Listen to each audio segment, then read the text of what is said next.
Quem está nos acompanhando, advogado russo que morreu na cadeia e que dá nome a essa lei que é a mais dura da diplomacia norte-americana. Já explicamos aqui na programação, tudo começou em 2012 com um decreto, depois o presidente Obama ampliou os efeitos, estão ditadores, estupradores, corruptos nessa lista dos punidos com essa legislação. O professor de Direito Internacional Manuel Furriela explicou para nós que os efeitos não estão relacionados, como parte da mídia tem dito, em relação aos Estados Unidos, mas também são efeitos globais para aqueles que são atingidos por essa legislação a partir da determinação dos Estados Unidos. Mesmo que ele não tenha contas bancárias nos Estados Unidos, ele acaba sofrendo consequências no mundo todo. Dificuldades para viajar para outros países, dificuldades para fazer negócios. O Supremo Tribunal Federal já emitiu uma nota em defesa do ministro Alexandre de Moraes e da sua atuação. Nós, ao longo desses últimos tempos em que o Supremo está muito em evidência, temos apontado aqui com entrevistas, com informações e questionamentos os abusos que estão sendo cometidos pelo Supremo. Vou trazer um deles aqui que salta aos olhos de qualquer jurista: o fato do ministro ser vítima, acusador e julgador. Isso, claro, não faz parte do Estado Democrático de Direito. E nesse ponto há uma crítica muito pesada de alguns juristas, jornalistas e também especialistas no tema e políticos sobre o que está sendo realizado nesse julgamento. Isso sem falar na questão do foro privilegiado e outras tantas arbitrariedades que precisam ser questionadas para que o Supremo possa fazer um ajuste de rota. Mas daí a colocarmos o ministro Alexandre de Moraes numa situação como a desses que são atingidos e foram atingidos por essa legislação duríssima, me parece que há um pouco de falta de consonância. A balança da justiça precisa equilibrar um pouco as coisas. E nesse caso, convenhamos aqui que o governo dos Estados Unidos está sendo muito duro. É uma pena muito elevada, uma punição elevada, de uma maneira sumária, sem direito a contraditório, sem direito à ampla defesa, o que, por mais que nós tenhamos as críticas que fazemos aqui no Brasil, há essa possibilidade para as defesas.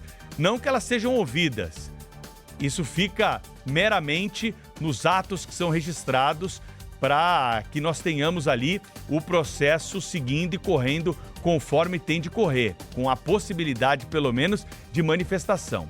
Para aqueles que acreditam que essa pressão toda possa mudar a ordem das coisas no Brasil, podem tirar o cavalo da chuva. E nem devem mudar. Convenhamos aqui, por mais que o ministro Alexandre de Moraes esteja errado em algumas atitudes, e eu friso isso aqui, não é por aí, com pressão internacional de um outro país, que nós vamos entregar de bandeja uma mudança de um processo judicial. Coloque esse caso em qualquer outro e veja se há algum tipo de cabimento. As paixões precisam ficar de lado para que nós possamos enxergar os erros e os acertos daqueles que estão envolvidos nessa história. E aqui é muito claro que o ministro Alexandre de Moraes está sendo cobrado pelos abusos praticados nessa investigação. O presidente Donald Trump precisa ser cobrado pelo abuso de incluir um magistrado brasileiro que está nessas condições por conta de uma pressão de adversários políticos que estão nos Estados Unidos, tiveram a chance de chegar próximo ali da Casa Branca e colocar essa questão que foi digerida pelo governo americano. Então, o bom senso, nesse caso, nos faz ter um pouco de olhar crítico para cada questão e não tomar partido de uma maneira apaixonada e vestir a camisa tanto de um lado quanto de outro. O melhor mesmo que nós tivéssemos nessa situação é a chamada autocontenção.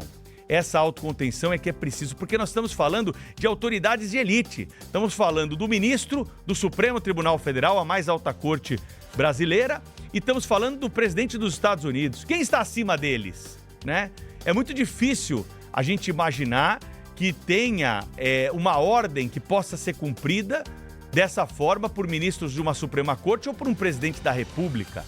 Eles têm a legislação ali acima deles para que possam ser corrigidos, mas os mecanismos para isso, convenhamos que são muito difíceis. E a autocontenção seria realmente, a autoavaliação seria realmente o melhor caminho. Mas ele está muito longe de ser adotado, é perigoso, é a maior crise diplomática da história do Brasil com os Estados Unidos, essa que estamos vivendo, e sem uma mudança de postura das próprias autoridades, vai ser difícil sair com poucos danos, maiores até do que aqueles que temos, são os previstos para esse momento, nessa guerra diplomática que agora envolve também as pessoas físicas que estão envolvidas nesse processo. O Cláudio Humberto tem mais destaque na abertura do Jornal Gente de hoje. Fala, Cláudio, bom dia.